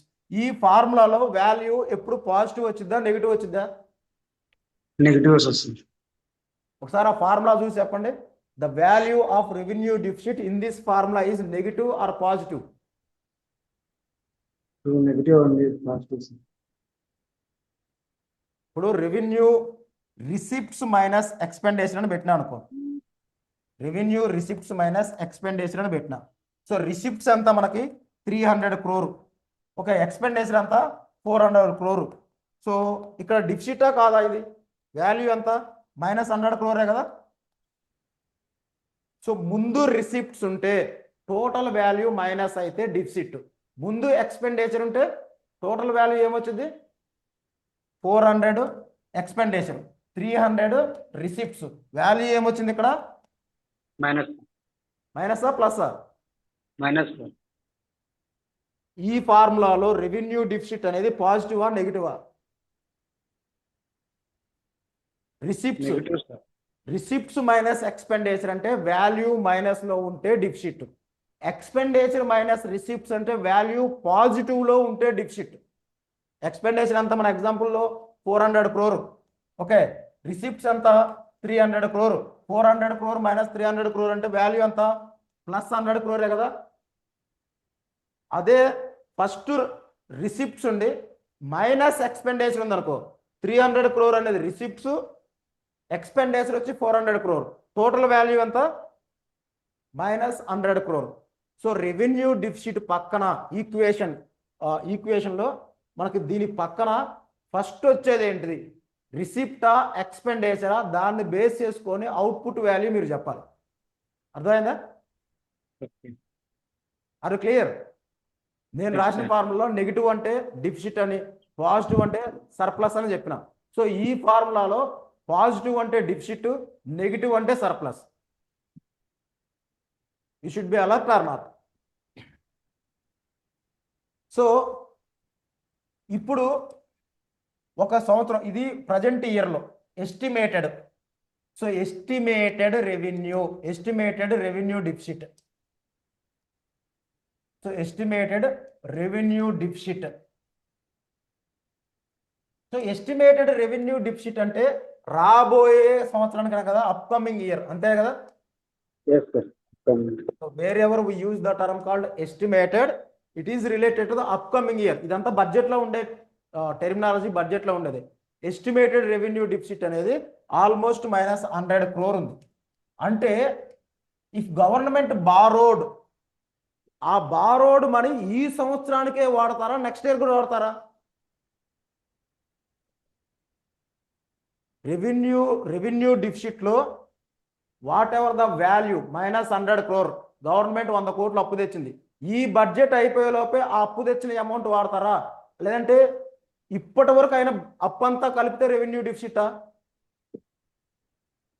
So last year 200 crores అప్పు తెచ్చినారు, ఈ సంవత్సరం 300 crores అప్పు తెచ్చినారు, రాబోయే సంవత్సరం 100 కోట్లు అప్పు అయ్యే అవకాశం ఉంది.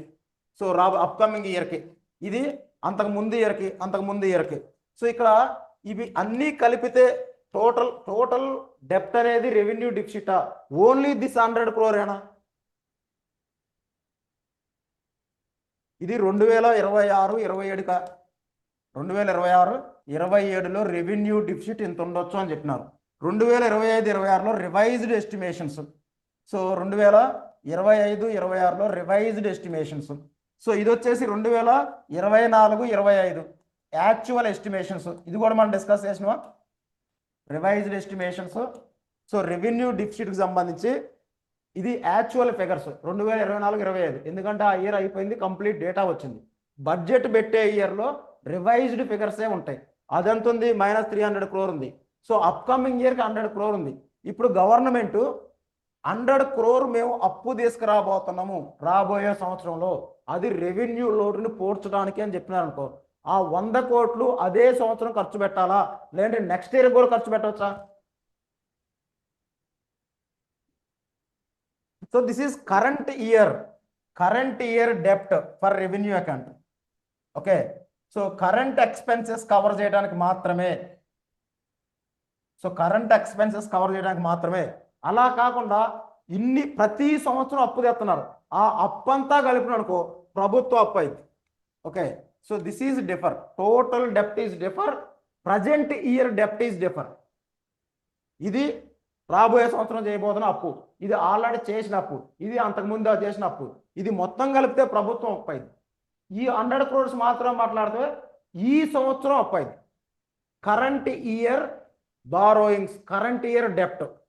పబ్లిక్ డెప్ట్ అంటే టోటల్ డెప్ట్. సో పబ్లిక్ డెప్ట్ అనుకో, ఇవన్నీ కలిపి చెప్పాలి. కరెంట్ ఇయర్ డెప్ట్ లేదంటే రెవెన్యూ అకౌంట్ డెప్ట్ అంటే ఈ సంవత్సరం గవర్నమెంట్ అప్పు ఎంత తెచ్చింది అని మాట్లాడితే రెవెన్యూ డిఫిసిట్ గురించి మాట్లాడతాం. అది క్లియర్? ఈ సంవత్సరం జరిగే అప్పే అంటే టోటల్ అప్పులో నుంచి ఈ సంవత్సరం ఎంత అప్పు అయిందో తీయొచ్చా, తీయకూడదా? సో దాన్ని మనం రెవెన్యూ డిఫిసిట్గా అన్నాం. అది clear? So next effective revenue deficit, already మనం డిస్కస్ చేసినాం. ఎఫెక్టివ్ రెవెన్యూ డిఫిసిట్ అంటే రెవెన్యూ డిఫిసిట్లోంచి grants given for the state. ప్రభుత్వం గనక రాష్ట్రాలకు అప్పిచ్చిన, ప్రభుత్వం గనక రోడ్లు స్కూల్స్ కట్టడానికి రాష్ట్రాలకు డబ్బులు ఇచ్చిన, ప్రభుత్వం గనక ఇవన్నీ చేసినట్టయితే ఆ డబ్బుని రెవెన్యూ డిఫిసిట్లోంచి తీసేసింది. అప్పుడు ఇక్కడ ఎక్కువ ఉన్న అమౌంట్ తక్కువగా కనపడుతుంది. అర్థమైందా? దాన్నే ఎఫెక్టివ్ రెవెన్యూ డిఫిసిట్ అంటాం. సో కేంద్ర ప్రభుత్వం పబ్లిక్ రంగ సంస్థలకైనా రాష్ట్రాలకైనా మరి ఎవరికైనా సరే గ్రాంట్స్ కనుక ప్రొవైడ్ చేస్తే ఆ గ్రాంట్స్ అనేవి జనరల్గా రెవెన్యూ ఎక్స్పెండిచర్లో చూపిస్తారు. అవి నేను తినట్లేదు కాబట్టి అవి నా రెవెన్యూ డిఫిసిట్లోంచి తగ్గియండి అని చెప్తే ఎఫెక్టివ్ రెవెన్యూ డిఫిసిట్ వచ్చింది. అర్థమైందా? సో ఆల్రెడీ మనం డిస్కస్ చేసినాం. దో క్లాసిఫైడ్, ఈ గ్రాంట్స్ ఎక్కడ పెడతారు జనరల్గా? So grants given for states,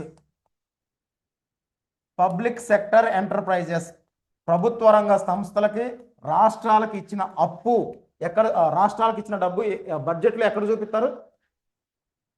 so revenue ఎక్స్పెండిచర్లో చూపిస్తారు. అర్థమైందా? సో కేంద్ర ప్రభుత్వం 100 కోట్లు అప్పు తెచ్చింది, వాటిలో 50 కోట్లు రాష్ట్రాలకి లేదంటే ప్రభుత్వ రంగ సంస్థలకి గ్రాంట్స్గా ఇచ్చింది. ఇప్పుడు ఈ 100 కోట్లు కేంద్ర ప్రభుత్వం వాడుకున్నట్ల లేదంటే 50 కోట్లే వాడుకున్నట్ట? సో 100 కోట్లు అప్పు తెచ్చి రాష్ట్రాలకు 50 కోట్లు ఇచ్చింది అనుకుందాం, ఇంకొక 50 కోట్లు కేంద్ర ప్రభుత్వం తన అవసరాలకు వాడుకుంది. సో ఇప్పుడు రెవెన్యూ డిఫిసిట్ అప్పు తెచ్చిన వాటిలో కేంద్ర ప్రభుత్వం ఎంత వాడుకున్నట్టు? 50 సార్. అప్పు ఎంత తెచ్చింది అని చెప్పేది రెవెన్యూ డిఫిసిట్. ఆ అప్పులో కేంద్రం ఎంత వాడుకుందో చెప్పేది effective revenue deficit. Are clear now? Okay. So revenue deficit అంటే కేంద్ర ప్రభుత్వం టోటల్ అప్పు ఎంత తీసుకుంది, అది revenue deficit. Effective revenue deficit అంటే ఆ టోటల్ అప్పులో కేంద్ర ప్రభుత్వం ఎంత వాడుకుంది, మిగతా వాళ్ళకి అంత ఇచ్చింది, క్లియర్గా చెప్పేది. ఓకే, సో 100 కోట్ల అప్పు తీసుకుంది, 90 కోట్లు గ్రాంట్స్ రూపంలో ఇచ్చింది. అంటే ఇక్కడ ఎఫెక్టివ్ రెవెన్యూ డిఫిసిట్ ఎంత కేంద్ర ప్రభుత్వం 10 కోట్లు. అప్పు చేసినా 100 కోట్లు, వాడు తిన్నదేమో 10 రూపాయలు. బ్లేమ్ ఎవరు తీసుకోవాలి? రెవెన్యూ డిఫిసిట్ చూస్తేనేమో సెంట్రల్ గవర్నమెంట్ ఇలా అప్పులు చేస్తుందని అనుకుంటాం. ఎఫెక్టివ్ రెవెన్యూ డిఫిసిట్ చూస్తేనేమో 100 కోట్ల నుంచి 10 కోట్లే వాడుకున్నారు వీళ్ళు, 90 కోట్లు స్టేట్లకు ఇచ్చినారే అని ఒక క్లియర్ ఇమేజ్ వచ్చింది. అర్థమైనా? సో అందుకనే ఎఫెక్టివ్ రెవెన్యూ డిఫిసిట్ని కొత్తగా ఇంట్రడ్యూస్ చేసినారు బడ్జెట్లో, ఎందుకంటే వాళ్ళ యొక్క అప్పులు తగ్గించి చూపించుకోవడానికి. So this is ERD, effective revenue deficit. So physical deficit. So physical deficit అంటే ఏంటి జనరల్గా?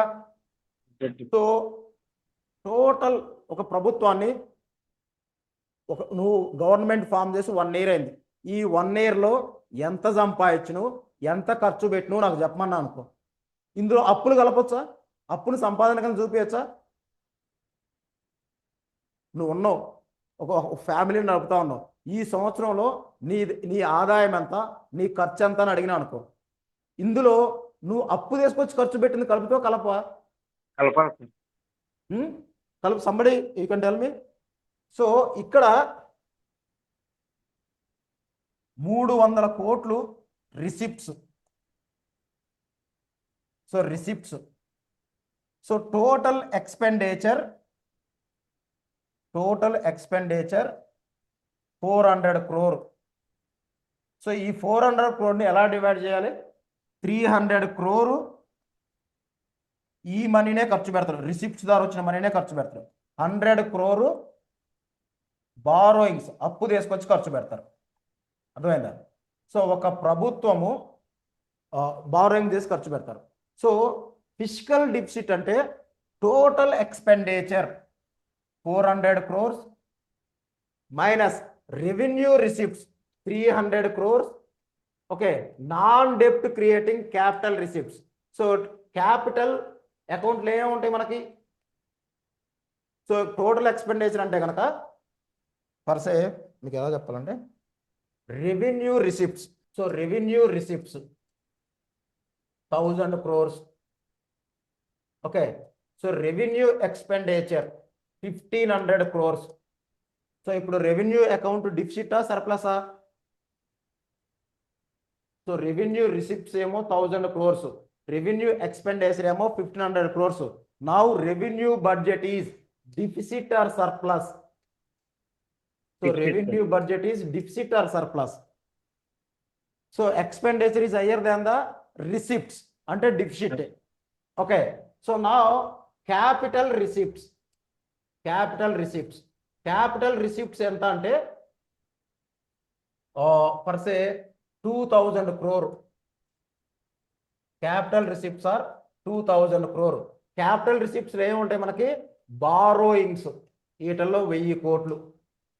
బారోయింగ్స్ ఏముంటాయంటే 1000 కోట్లు. డిజిన్వెస్ట్మెంట్స్ 500 కోట్లు. పాత loans recovery, remaining loans recovery 500 crores. So ఇప్పుడు ఇదంతా ఏంటిదంటే క్యాపిటల్ రిసిప్ట్స్. ఈ మూడైనా ఉండేది అందులో ప్రైమరీగా capital expenditure. So capital expenditure వచ్చేసి 3000 crore. Revenue receipts 1000 crores, revenue expenditure 1500 crore. So capital అకౌంట్లో క్యాపిటల్ బడ్జెట్లో క్యాపిటల్ రిసిప్ట్స్ వచ్చేసి 3500 crore. 3500 crore. So 3500 crore 2500 crore వచ్చేసి బారోయింగ్స్, 500 crores వచ్చి disinvestment, loan recovery 500 crore. So total expenditure అంత ఇక్కడ 3000. So ఇప్పుడు balance అయిందో లేదో చూడండి బడ్జెట్. టోటల్ రిసిప్ట్స్ అంతా, టోటల్ రిసిప్ట్స్ అంటే ఏం చెప్పుకున్నాం మనం? Revenue receipts plus capital receipts. Total value అంతా 3500 plus 4500 crore. So total expenditure అంతా ఇక్కడ 1500, ఇక్కడ 3000, 4500. సో నా జీరో కదా. ఎక్స్పెండిచరు రిసిప్ట్స్ సెట్ అయినా సెట్ అవ్వలేదా? ఇప్పుడు ఎక్స్పెండిచర్ 4,500 కోట్లు అనుకుందాం. రిసిప్ట్స్ ఇంక్లూడింగ్ బారోయింగ్ ఎంత ఉండాలి మనకి? రాబడి ఎంత ఉండాలి? మన ఎక్స్పెండిచర్ 4,500 కోట్లు అనుకుంటే ఇక్కడ 1,500 కోట్లు, ఇక్కడ 3,000 కోట్లు, మొత్తం ఎంత కలిపినాయి? Total expenditure is revenue expenditure plus capital expenditure కలిపితే టోటల్ ఎక్స్పెండిచర్ అంతా 4,500 crore. Okay, 4,500 crore is the revenue expenditure. అంటే టోటల్ ఎక్స్పెండిచర్ ఇస్ 4,500 crore. అంటే మనకి టోటల్ రిసిప్ట్స్ ఎంత ఉండాలి ఇంక్లూడింగ్ బారోయింగ్ కూడా? ఒక వ్యక్తి ఖర్చు 4,500 అనుకుందాం, వాడి శాలరీ 2,000 అనుకుందాం. ఓకే, ఈ ఖర్చు 4,500 పెట్టిందంటే మిగతా అమౌంట్ ఎక్కడి నుంచి తెచ్చుంటాడు? అప్పు తెచ్చుంటాడు. సో అప్పు ప్లస్ వాడి శాలరీ కలిపితే ఇప్పుడు మొత్తం ఎంత ఖర్చు పెట్టినట్టు? టోటల్ జీరో అయిపోవాలి కదా.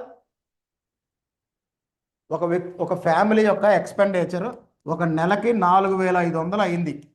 అందులో జీతం వాడికి వచ్చింది 2,000, కానీ ఖర్చు ఎంత జరిగింది? 4,500 జరిగింది.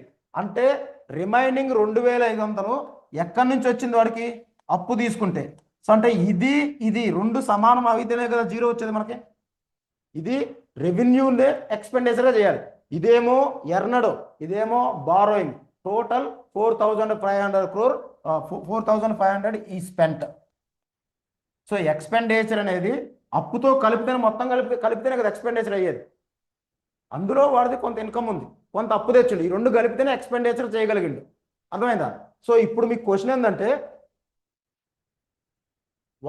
ఇక్కడ టోటల్ రిసిప్ట్స్ వితౌట్ బారోయింగ్ అంటే ఏం చెబుతారు మీరు? Total receipts with borrowing, without borrowing ఎలా చెప్తారు? Total receipts. Okay, revenue receipts, capital receipts కలిపితే టోటల్ రిసిప్ట్స్. నాకు టోటల్ రిసిప్ట్స్లో అప్పు లేని రిసిప్ట్సే కావాలి. అప్పుడు ఏమవుతుంది మనకి? రెవెన్యూ రిసిప్ట్స్ 1,000 కోట్లు కలుపుతాం. ఓకే, సో ఇవి క్యాపిటల్ రిసిప్ట్స్. క్యాపిటల్ రిసిప్ట్స్ మనం ఏమొద్దనుకున్నాం? అప్పు లేని రిసిప్ట్స్ మాత్రమే. 500, సో 1,000. అర్థమైందా? సో ఇన్కమ్ ఎంత? ఇక్కడ యాక్చువల్ ఇన్కమ్ ఎంత? 2,000 కోట్లు. ఎక్స్పెండిచర్ అంతా 4,500 కోట్లు. రిమైనింగ్ 2,500 కోట్లు ఎక్కడి నుంచి వచ్చినాయి? వీడికి బారోయింగ్ ద్వారా వచ్చినాయి. అర్థమైందా? సో బారోయింగ్స్ అలాగే ఇవన్నీ కలిపితేనే మనకి 4,500 కోట్లు అయినాయి. ఈ 4,500 కోట్లే వాడు ఎక్స్పెండిచర్గా చేయగలిగింది. అర్థమైందా? So my question here is fiscal deficit అంటే ప్రభుత్వము రెవెన్యూ లోటును పూడ్చడానికి, క్యాపిటల్ లోటును పూడ్చడానికి టోటల్గా ఎంత అప్పు చేసింది అనేది క్వశ్చన్. అర్థమైందా? ఇక్కడ రెవెన్యూ లోటు, రెవెన్యూ డిఫిసిట్ ఎంత? 500 crore. So revenue deficit is 500 crore. So ఇక్కడ క్యాపిటల్ రిసిప్ట్స్ అంతా 3,500 కోట్లు. ఓకే, సో 3,500 కోట్లు. ఎక్స్పెండిచర్ అంతా 3,000.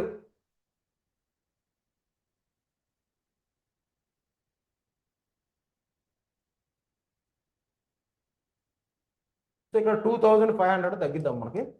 సో ఈ 500 crore ఇక్కడ డిస్ఇన్వెస్ట్మెంట్. సో క్యాపిటల్ ఎక్స్పెండిచర్ ఎంత చేసినారంటే 3,000 crore అనుకున్నాం మనం. 3,000 crore ఇక్కడ 1,000 కోట్లు పోయినాయి. అంటే 3,000 crore 1,000 పోతే 2,000 కోట్లు అప్పు చేసినట్టు. 2,000 కోట్లు డిఫిసిట్ ఉంది. సో క్యాపిటల్ బడ్జెట్ డిఫిసిట్ ఏమో ఇదేమో రెవెన్యూ బడ్జెట్ డిఫిసిట్. ఈ రెండు డిఫిసిట్ని కవర్ చేయడానికి బారోయింగ్స్ మనీ వాడుకున్నారు. ఓకే, బారోయింగ్స్ మనీ వాడుకున్నారు. సో ఇక్కడ మనకి ఫిస్కల్ డిఫిసిట్ అంటే ఏమొచ్చిందంటే total expenditure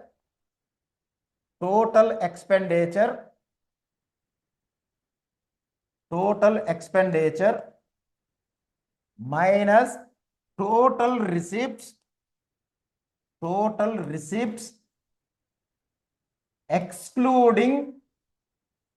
excluding borrowings. So ఇది మనకి ఫార్ములా ఫిస్కల్ డిఫిసిట్. సో మనం ఇందాక అనుకున్న దాంట్లో total expenditure, so revenue expenditure plus capital expenditure ఇక్కడ కలుపుతాం మనం. Revenue expenditure plus capital expenditure minus, so revenue estimates plus capital revenue receipts minus capital రిసిప్ట్స్లో ఏమేమి తీసుకుంటాం మనం? డిస్ఇన్వెస్ట్మెంట్ తీసుకుంటాం, ప్లస్ ఇంకోటి లోన్స్ రికవరీ తీసుకుంటాం. ఓకే, ఏమి తీసుకోలేదు మనం టోటల్ రిసిప్ట్స్ ఆఫ్ క్యాపిటల్ బడ్జెట్లో. టోటల్ రిసిప్ట్స్ ఎక్స్క్లూడింగ్ బారోయింగ్స్ అంటే ఇది మొత్తం. సో టోటల్ రిసిప్ట్స్లో రెవెన్యూ రిసిప్ట్స్ ఉంటాయా ఉండవా?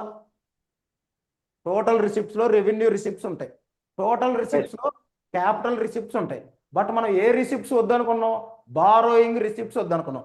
అంటే డిస్ఇన్వెస్ట్మెంట్, లోన్ రికవరీ మాత్రమే ఉంటాయి. సో ఇక్కడ మొత్తము 4500 కోట్లు అనుకుందాం. ఇక్కడ మొత్తం కలిపితే మనకు వచ్చింది 2000 కోట్లు. రిసిప్ట్స్ అనేవి 2000 కోట్లు. ఓకే, సో ఇది 4500 కోట్లు. అంటే రిమైనింగ్ అమౌంట్ ఎంత? 2500 కోట్లు. సో ఈ 2500 కోట్లు ఏంటి? Fiscal deficit. ఈ 2500 కోట్లు ఎక్కడి నుంచి తెచ్చుంటారు? మిగిలిపోయింది ఏంటి? బారోయింగే కదా. మిగిలిపోయింది బారోయింగే. ఇది 2500 కోట్లు అనేది బారోయింగ్. అంటే ఈ సంవత్సరము రెవెన్యూ లోటును పూడ్చడానికి, రెవెన్యూ డిఫిసిట్ని పూడ్చడానికి, క్యాపిటల్ డిఫిసిట్ని పూడ్చడానికి మొత్తంగా ఎంత అప్పు చేసినారు అని తెలుసుకోవాలంటే ఏం వాడతాం మనము? Fiscal deficit. అర్థమైందా? So fiscal deficit is a indicator to find out how much borrowings are made by a government in this fiscal year. Okay, in this fiscal year to compensate fiscal deficit, to compensate revenue deficit as well as capital deficit. So ఈ సంవత్సరము ప్రభుత్వము revenue లోటుని, capital లోటుని భర్తీ చేయడానికి చేసిన మొత్తము అప్పు ఎంత అంటే ఫిస్కల్ డిఫిసిట్. అర్థమైందా? సో దీనివల్ల ఈ 5 సంవత్సరాల్లో ఒక ప్రభుత్వం 5 సంవత్సరాలు ఉందనుకున్నాం, 5 years ఉంది. ఈ 5 yearsలో ఎంత అప్పు చేసింది ఒక ప్రభుత్వం? సో జగన్మోహన్ రెడ్డి 2019 వచ్చిండు, 2024 దిగిపోయిండు. సో మొత్తం 5 బడ్జెట్లు పెట్టిండు. ఈ 5 బడ్జెట్లలో ప్రతి సంవత్సరం వాళ్ళు ఎంత అప్పు తీసుకొచ్చినారు అనేది క్లియర్గా ఉంటుందా ఉండదా? అంటే 5 yearsలో వాళ్ళు ఎంత అప్పు చేసినారో క్లియర్గా మనకి బడ్జెట్ 5 బడ్జెట్ అనాలిసిస్ అయితే year 1 ఇంత అప్పు తెచ్చినారు, year 2 ఇంత అప్పు తెచ్చినారు, year 3 ఇంత అప్పు తెచ్చినారు. సో ఇలా ప్రతి ఇయర్ ఎంత అప్పు తెచ్చినారు అనేది మనం లెక్కలన్నీ చూసుకుంటూ రావాలా. ఫిస్కల్ డిఫిసిట్ ఎక్కడ ఉంది, దాని నెంబర్ ఎంత అనేది చూస్తే తెలిసిపోద్దా? ఆ లెక్కలన్నీ మనం చూడక్కర్లా. ఈ సంవత్సరం ఆంధ్రప్రదేశ్ ఎంత అప్పు చేసింది అని తెలుసుకోవాలంటే where is fiscal deficit, what is that number, that is enough. Okay, fiscal deficit 2 లక్షల కోట్లు ఉంది అంటే ఈ సంవత్సరం వాళ్ళు 2 లక్షల కోట్లు అప్పు తెచ్చినారు. అర్థమైందా?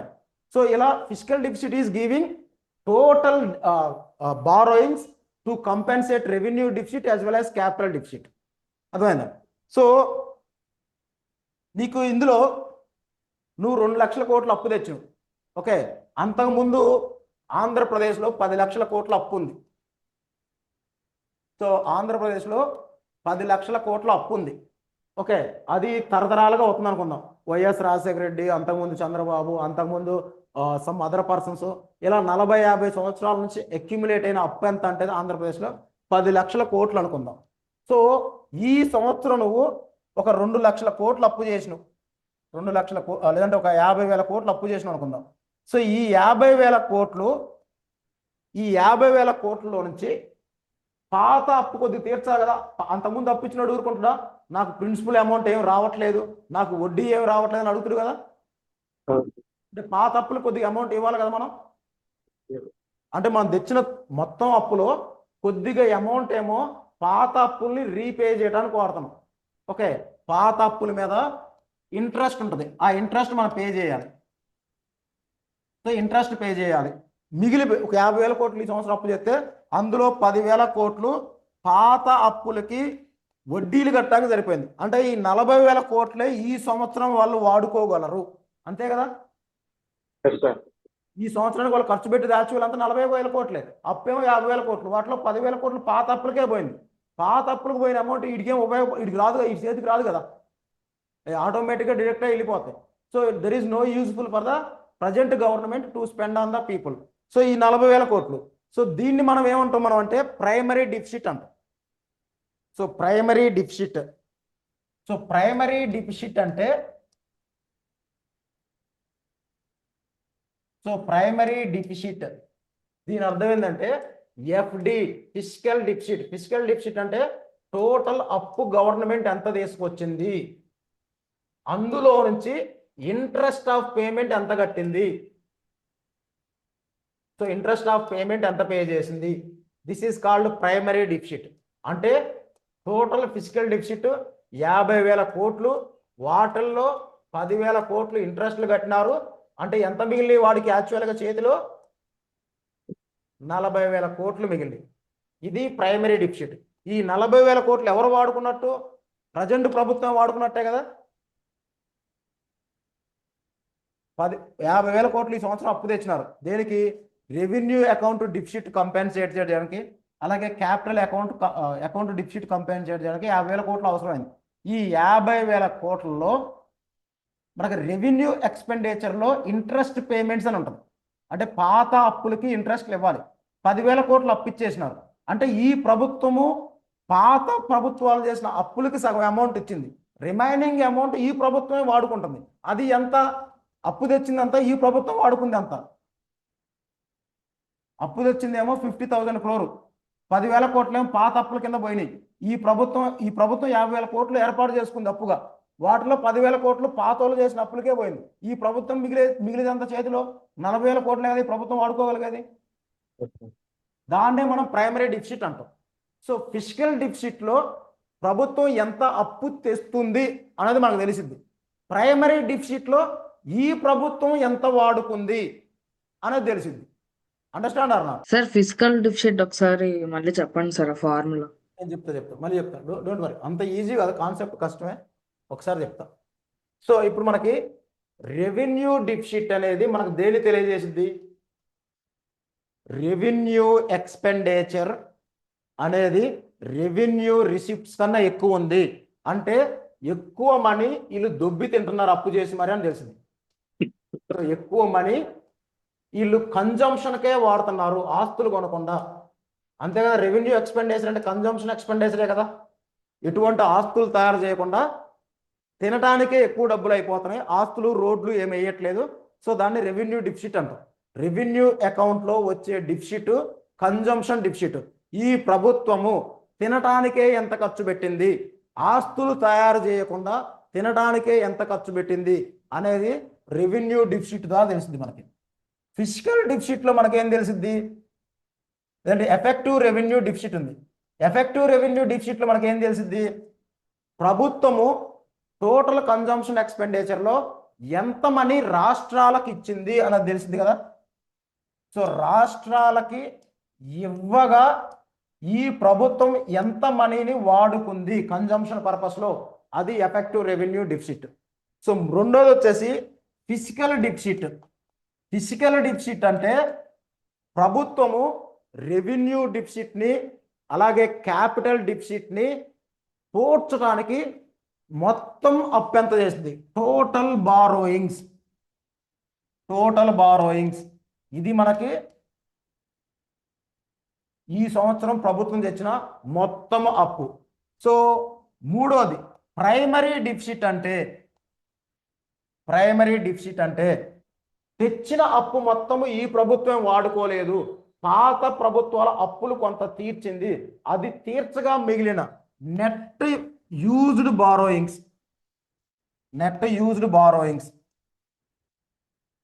ఇప్పుడు క్లియర్గా అర్థమైన డిఫిసిట్ల మధ్యలో గ్యాప్. సో ప్రైమరీ డిఫిసిట్ ప్రభుత్వం ఎంతైనా అప్పుదే అని, ఈ ప్రభుత్వం తెచ్చిన అప్పు మొత్తం వాడుకుందా, 100 కోట్లు అప్పు తెచ్చింది, ఈ ప్రభుత్వానికి ఎంత దక్కిందో నాకు చెప్పు. ఈ ప్రభుత్వం 100 కోట్లు అప్పు తెచ్చింది, ఈ 100 కోట్లు ఈ ప్రభుత్వానికే వాడుకోవడానికి దొరికినాయా లేదంటే తగ్గి దొరికినాయా, ఎంత దొరికినాయో తెలియాలంటే మనం ఏం చూడాలి, ఈ సంవత్సరం ప్రభుత్వం 100 కోట్లు అప్పు చేస్తే ఈ 100 కోట్లు ఈ ప్రభుత్వమే వాడుకుందా, లేదంటే 80 కోట్లే వాడుకుందా అనే ఫిగర్ మనకు ఎట్ట తెలిసింది? Primary physical deficit is equal to primary deficit. అప్పుడు ఏమైంది? 100 ఫిజికల్ డిఫిసిట్ అంటే టోటల్ బారోయింగ్స్ 100 కోట్లు. ప్రైమరీ డిఫిసిట్ అంటే అప్పులు తీర్చగా ఈ ప్రభుత్వం ఎంత వాడుకుంది అనేది ప్రైమరీ డిఫిసిట్. సో ఇది 100 కోట్లే ఉంది. ఓకే, ఇది 100 కోట్లే ఉంది అంటే దాని అర్థం ఏంటిది?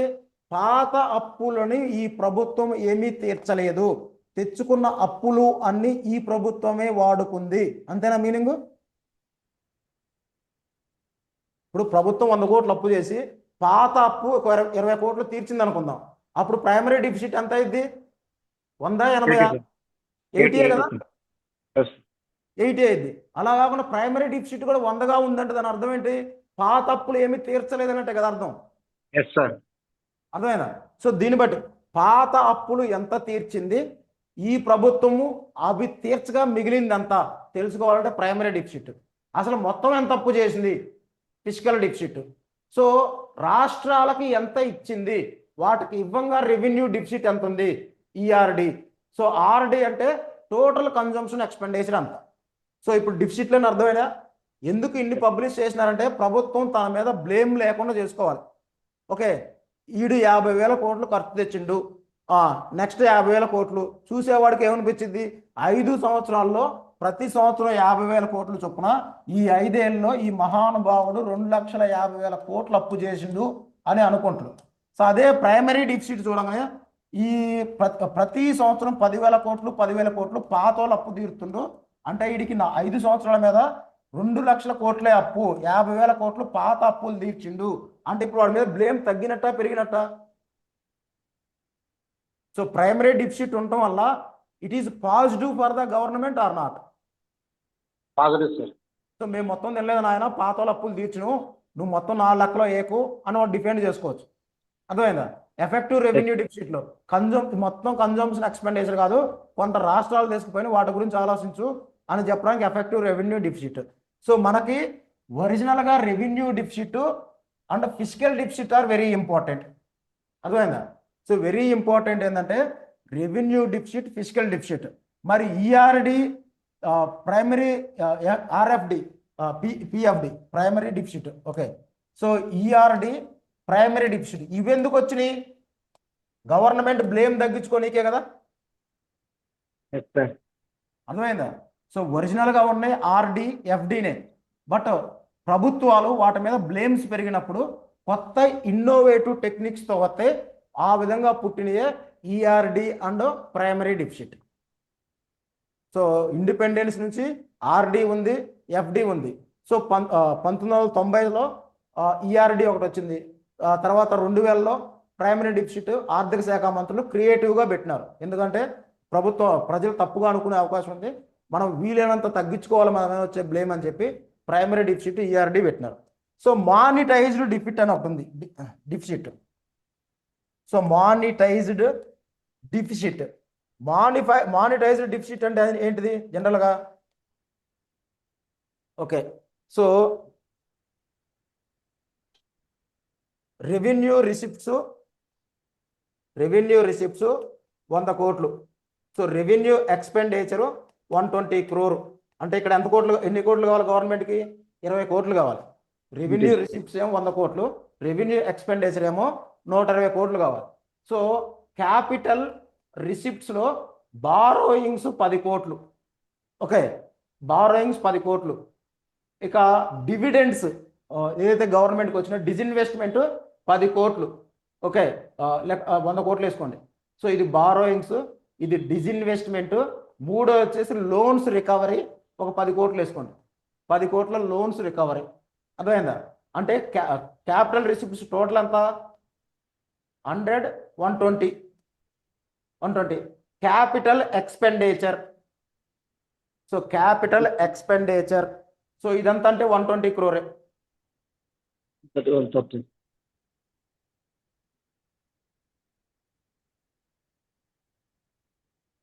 So capital expenditure 110 crore. So ఇక్కడ గవర్నమెంట్కి ఎన్ని కోట్లు కావాలి? 20 కోట్లు కావాలి. క్యాపిటల్ రిసిప్ట్స్ అంతా 120 క్రోరు, క్యాపిటల్ ఎక్స్పెండిచర్ అంతా 110 క్రోరు. అంటే గవర్నమెంట్కి ఇక్కడ ఎంత మిగిలింది? 10 క్రోర్స్ మిగిలింది. సో గవర్నమెంట్ ఇక్కడ మిగిలింది 10 కోట్లు, ఇక్కడ కావాల్సింది 20 కోట్లు. ఈ 10 కోట్లు తీసేస్తే తర్వాత గవర్నమెంట్కి ఎంత కావాలి? నికరంగా కావాల్సింది ఎంత? నికరంగా ఇంకొక 10 కోట్లు కావాలి. అర్థమైందా? ఆల్రెడీ అప్పులు ట్రై చేసిందా? ఆల్రెడీ అప్పులు అన్ని విధంగా ట్రై చేస్తే ఎంత దొరికినాయి? 10 కోట్లే దొరికినాయి. ఇంకా అంతకుమించి అప్పు పుట్టట్లా. మరి ఈ 10 కోట్లు ఎక్కడి నుంచి తెచ్చుకుంటుంది గవర్నమెంట్? ఇంకా అర్థమైందా? ఇంకో 10 కోట్లు కావాలి. అందరి దగ్గర ట్రై చేస్తే ఒక 10 కోట్లే సమకూరిని, అంతకుమించి అప్పు ఇచ్చేవాళ్ళు లేడు. ఇక్కడ రెవెన్యూ ఎక్స్పెండిచర్ ఏమో 120 ఉంది. ఓకే, మన క్యాపిటల్ బడ్జెట్ ఏమో సర్ప్లస్ 10 కోట్లు, రెవెన్యూ బడ్జెట్ ఏమో డిఫిసిట్ 20 కోట్లు. సరే, ఆ 10 కోట్లు ఇటు అడ్జస్ట్ చేస్తే ఇంకా 10 కోట్లు కావాలి. ఆల్రెడీ బారోయింగ్స్, అప్పులు తెచ్చే ఛానల్స్ అన్ని అయిపోయి. సో ఇప్పుడు ఆ 10 కోట్లు గవర్నమెంట్ ఎక్కడి నుంచి తెచ్చుకునింది? ఇంటర్నేషనల్ అది కూడా అప్పుల లిస్టులో నేషనల్ అయిపోయింది, ఇంటర్నేషనల్ అయిపోయింది, అన్ని రకాలుగా ట్రై చేస్తే వచ్చింది అది. ఇంకా గవర్నమెంట్ ఉన్న ఆప్షన్ ఏంటి? డిజిన్వెస్ట్మెంట్. ఆ సంవత్సరం చేయాల్సిన ప్రయత్నాలన్నీ చేసినారు, ఆస్తులు అమ్మితే కూడా వచ్చింది 100 కోట్లే, అంతకుమించి రావట్లా. ఓకే, పాత లోన్లు ఇస్తే ఆ లోన్లు వచ్చినాయి కూడా 10 కోట్లే. వాళ్ళ టెన్యూర్ అయిపోవాలా, మా అగ్రిమెంట్ ప్రకారం మేము ఎప్పుడు ఇవ్వాలో అప్పుడు ఇస్తాం, ఇప్పుడు ఇవ్వమన్నారు. ఇంకేముంది సోర్సు? సార్ తగ్గించుకోలేదంటే జిఎస్టీ సంబంధించింది కదా. అది అయిపోయింది ఆల్రెడీ. పన్నులు వచ్చేసినాయి, అన్నీ వచ్చేసినాయి, అప్పులు అయిపోయినాయి, అమ్మకాలు అయిపోయినాయి, అన్నీ చేసేసినారు. ఇంకా 10 కోట్లు కావాలి గవర్నమెంట్కి. ఏమి ఆప్షన్ మిగిలి లేదు. ఈ 10 కోట్లు లేకపోతే కన్జంప్షన్ ఎక్స్పెండిచర్ ఆగిపోద్ది. ఎవడో ఒకడికి ఎంప్లాయీస్కి శాలరీలు తగ్గియాలి, లేదంటే శాలరీలు ఆపేయాలి.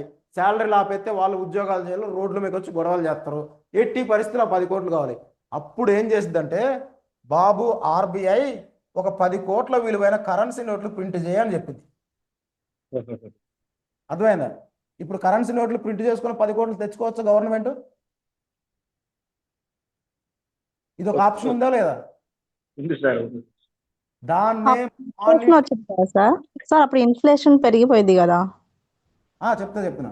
దాన్నే మానిటైజ్డ్ డెప్ట్ అంటాం. అర్థమైందా? గవర్నమెంట్ ఆర్బీఐ దగ్గర నుంచి మనీ ప్రింట్ చేసుకొని తీసుకుంటే దాన్ని మనం మానిటైజ్డ్ డెప్ట్ అంటాం. అర్థమైందా? ఇలా ప్రతి సంవత్సరం ఎక్కువగా కరెన్సీ ప్రింట్ చేస్తే కరెన్సీ వాల్యూ పడిపోద్ది. ఓకే, 10 నోట్లు తీసుకెళ్తే కానీ ఒక చిన్న రైస్ బ్యాగ్ రాదు, అప్పుడు నోట్లకు వాల్యూ తగ్గిపోద్ది. అర్థమైందా?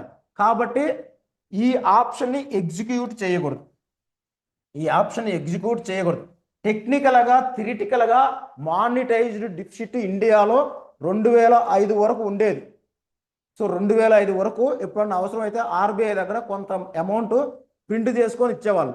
అయితే అప్పుడున్న ఎకనామిస్టులు, ఆర్థిక శాఖ మంత్రులు ఏమన్నారంటే, ఈ వే అనేది కరెక్ట్ కాదు, దీనివల్ల ఇన్ఫ్లేషన్ పెరిగిపోతుంది. సో 2009 తర్వాత ఇక మీదట ఆర్బీఐ అనేది ప్రభుత్వానికి అప్పు ఇవ్వడం కోసం కరెన్సీ ప్రింట్ చేయకూడదు అని ఒక చట్టం చేసినారు. అంటే ఆ కాన్సెప్ట్ ఇండియాలో ఉంది. Right now that option is blocked. అర్థమైంది? ఇప్పుడు ఆ ఆప్షన్ మనం ఎగ్జిక్యూట్ చేయట్లేదు. బట్ బడ్జెట్ డిఫిసిట్లో భాగంగా ప్రభుత్వము అన్ని ఆప్షన్స్ వాడుకున్నాక కరెన్సీ ప్రింట్ చేసుకొని తీసుకొచ్చిన అమౌంట్ ఎంత అని తెలుసుకోవాలంటే we have to look at the monetized డెప్ట్ నేమ్. మానిటైజ్డ్ డెప్ట్ పక్కన ఏదైనా ఫిగర్ ఉందంటే, ఓకే, ఇంత మొత్తంలో ఆర్బీఐ కరెన్సీ ప్రభుత్వానికి అప్పు ఇవ్వడం కోసం ప్రింట్ చేసింది అనమాట అని మనకు క్లియర్గా తెలిసింది.